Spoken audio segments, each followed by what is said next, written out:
نو ټول وایي الحمدلله.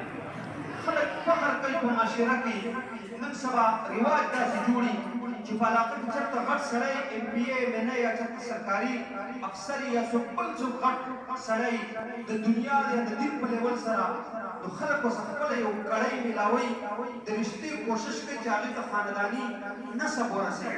څوک وایي دا زما رشته دار دی فلانی خان صاحب وزیر صاحب ملک صاحب دا مې رشته دار دی او فخر پرې کوي.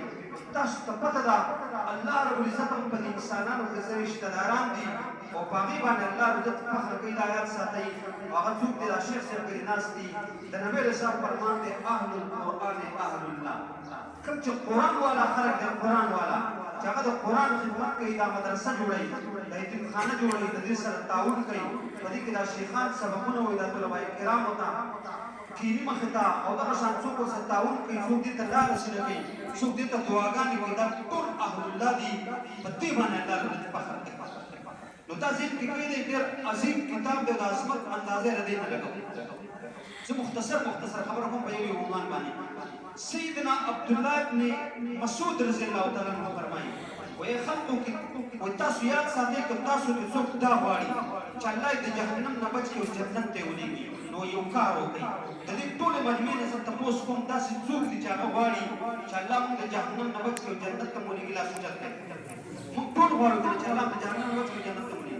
عبدالله ابن مسعود رضی الله تعالی عنہ فرمایي وایي خلکو یاد ساتئ په جهنم چې د کوم فرشتو ډیوټي ده نو دا په تعداد کې 19 ناروغۍ جهنم ته وایي. څو تعداد دی؟ 19 فرشتې دي 19 په جهنم کې ډیوټي دي چې دا اور د سکروټې دا غرنډې اړې راغلې دا 19 دي په تعداد کې. عبدالله ابن مسعود رضی الله عنه فرمایي دومره غټه ډیوټي هغه کوي هېڅ ستړي کېږي نه وږي کېږي نه بل څه نو ته دا جهنم نقصان شي رسولی وایي ولې وایي ځکه چې د هغې ذکر اذکار دي د هغې خوراک چې کوم دی هغه بسم الله ده بسم الله الرحمن الرحیم. د دې کلام مقدس یو آیت دی. عبدالله بن مسعود رضی الله عنه فرمایي یاد ساتئ تاسو د خپل ښه کارونو په شروع کې بسم الله لولئ. د دې برکت دا ده چې دا کار به د الله رب عزت پای تکمیل ته ورسوي بغیر د نقصان نه. یو برکت یې دا دی. دویم دا چې په جهنم باندې د 19 فرشتو ډیوټي ده او د بسم الله 19 ټکي دي نو تاسو دا بسم الله ځان له عادت جوړ کړئ. د هر ښه کار په شروع کې بسم الله لولئ په عمل کې راولئ په ژوند کې راولئ نو د بسم الله 19 ټکي دي په جهنم د 19 فرشتو ډیوټي ده. د دې یو ټکي د برکته به الله رب عزت هغه یو فرشتې نه امن او امان هم درکړي او جنت به هم درکړي. کار آسان دی که ګران دی؟ کوم یې که انشاءالله د اوس نه چې دا دوکانداران وګوري خاص کار چې کور ته وضو نه نوځو هر عمل چې کوم کپړې هغه وباسو په دې ځای کې شاه عبدالعزیز محدث دهلوي رحمت الله علیه لیکلي.